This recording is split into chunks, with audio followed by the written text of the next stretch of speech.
یہ بھی کہنے لگے کہ یہ قرآن ان دونوں بستیوں یعنی مکے اور طائف میں سے کسی بڑے آدمی پر کیوں نازل نہ کیا گیا؟ کیا یہ لوگ تمہارے پروردگار کی رحمت کو بانٹتے ہیں؟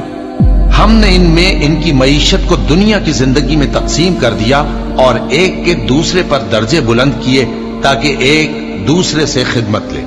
اور جو کچھ یہ جمع کرتے ہیں تمہارے پروردگار کی رحمت اس سے کہیں بہتر ہے۔ اور اگر یہ خیال نہ ہوتا کہ سب لوگ ایک ہی جماعت ہو جائیں گے تو جو لوگ اللہ سے انکار کرتے ہیں ہم ان کے گھروں کی چھتیں چاندی کی بنا دیتے اور سیڑھیاں بھی جن پر وہ چڑھتے،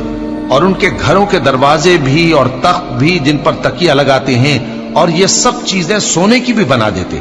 اور یہ سب دنیا کی زندگی کا تھوڑا سا سامان ہے، اور آخرت تمہارے پروردگار کے ہاں پرہیزگاروں کے لیے ہے۔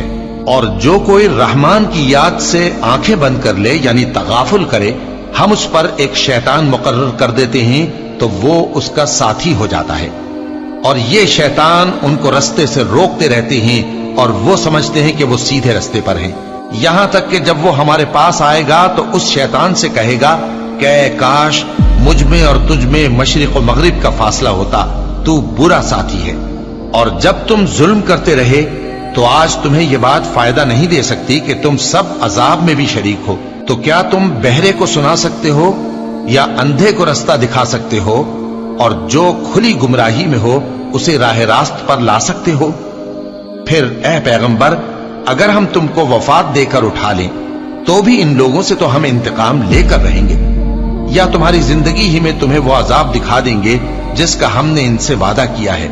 کیونکہ ہم ان پر قابو رکھتے ہیں۔ بس تمہاری طرف جو وحی کی گئی ہے اس پر مضبوطی سے جمے رہو، بے شک تم سیدھے رستے پر ہو، اور یہ قرآن تمہارے لیے اور تمہاری قوم کے لیے نصیحت ہے، اور لوگوں تم سے ضرور عنقریب پرسش ہوگی۔